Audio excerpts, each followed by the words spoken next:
Ya halo guys, masih bersama dengan aku Nurul Serba Serbi. Nah ini masih ngikutin aku, makasih ya. Ini adalah kelanjutannya melihat sejarah Candi Sambisari. Nah ini kan udah ada beberapa patung ciri khas di Candi Sambisari. Nanti kita lihat patungnya seperti apa. Nah ini yang pertama ya. Nah ini mungkin dulu juga ada artinya kenapa ada patung seperti ini. Nanti kita ulik apa aja artinya, tetap stay tune di channel ini ya. Untuk kamu yang baru menemukan channel ini, jangan lupa di like, subscribe, komen, dan share ke semua sosial media kalian.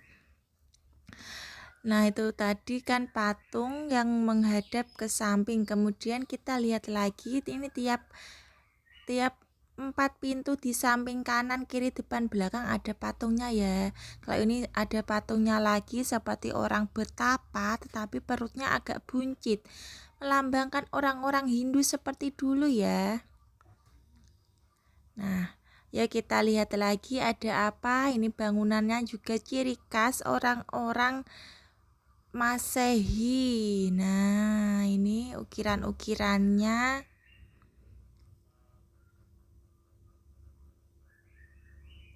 Nah, kemudian kita lihat lagi di sebelah ada apa ya?